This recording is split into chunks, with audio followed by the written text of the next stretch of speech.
So onto the insides, or the interior. What you'll see, this is your dining area, kitchen area, sink, microwave, fridge. Sink as an electric tap. That's all well and good as long as your battery is charged. Otherwise, you've got a flat battery, you've got no water. Yeah, that drains directly out underneath the van. What do we have here? So you get a few drawers for your cooking equipment, which we'll speak about separately. Nothing in there. Nothing. More living equipment. In here you've got some storage, a little bit of living equipment. This cupboard's quite awkward, but there's only certain things you can get in there. I can't imagine much use for the hangers, to be honest. But, microwave, to be honest, not very useful. I'm not sure why that's in there. You won't. Well, it'll only operate on when you're connected to mains electricity, i.e. the van's plugged in at a campsite. The fridge will operate off the leisure battery. There's two batteries in this vehicle. There's the one battery at the front in the engine, which is used for normal car stuff, and then when that's full, that will then charge the leisure battery, which is actually located under the rear seat there. You really need to plug this van in every other night. To make sure your leisure battery doesn't go flat, or you can turn your fridge off. The fridge is what uses the majority of the power. The fridge, just to show you inside there, it's fine for two.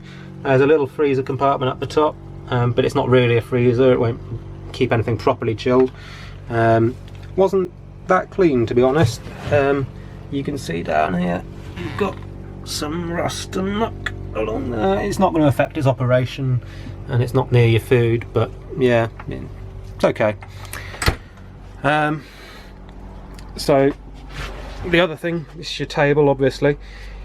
Now, I've had this on just about every van I've hired, regardless of who I've hired from.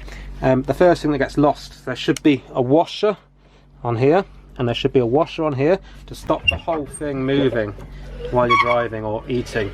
They get lost immediately, and the Britz ones have been lost too. Yeah, it's standard for that to not be right, to be honest. But that's not to say they couldn't put a couple of extra washers on there for you. It wouldn't really cost them anything. You get lights, one up there for dining with or reading in bed. Lights up there, a mirror.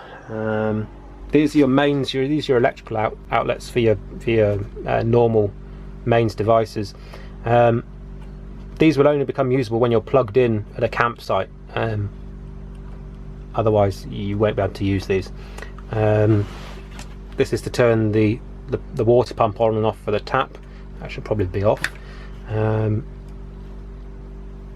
The other one, this will turn off all the electrics in the van, so that will, if I press that now, the fridge will stop like that. But we don't want to do that. Also, in terms of, so show you some of the space you've got drawers down here, drawers down here, some more living equipment. Under here you've got, well, we've stuffed a sleeping bag in there. You got a toaster there and a kettle there, and that. Right, what else we've got down the back here? This, I think, is where, yeah, that's where your leisure battery is. It's fairly heavy duty. That's a 12 volt. What's the capacity on that? I can't read that.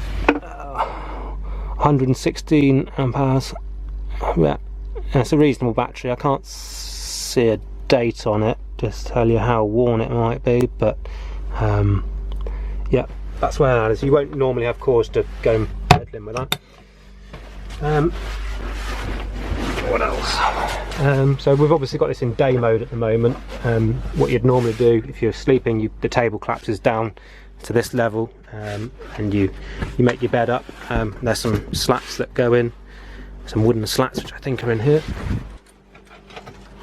That's your wooden slats which you use to put in this area here to make the bed up.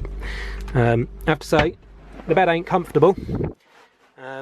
What you'll need to do, well, what I need to do, is to actually get some extra padding on it. And what we do for that, this is Britz, say this is only a 2-person van, but you actually get some bedding for the top bunk. So these bits of wood pull out and extend up to here and here, so you can get, probably it's not fair to put an adult up there, but you might be able to get a child up there. And you get some cushions to make the top bunk up. These ones here, you get 3 of them. What we found was necessary, because this isn't very thick. It appears thick. It's not comfortable, I can tell you that. Is to put one of these lengthways underneath us, again, as a bit of extra support, just to make it sleepable. What else is there to point out in terms of living? You get a smoke alarm in a Britz. To be honest, it's ridiculous. It's mounted directly over the oven, which means it's continually going off. The best thing you can do with this is this. Otherwise, it's just going to be constantly going off. It's nonsense. Not sure what else to mention about living arrangements. You have got an internal water tank, but you can't actually see how much water you have left, so you just have to hope for the best of it. Usually if the water's starting to run low, the pump will start making a funny noise and you know you've got to fill up then. This is your 2-stove grill. It's okay. Sometimes it can be a little bit stubborn to light. Yeah, that's alright. You're not going to be cooking any feasts on it, but it's enough for, there's just 2 of you. Yeah, that's really it, I think, for the interior layout. Yeah, the next up we'll look at the provided equipment, which is a bit of an eye-opener.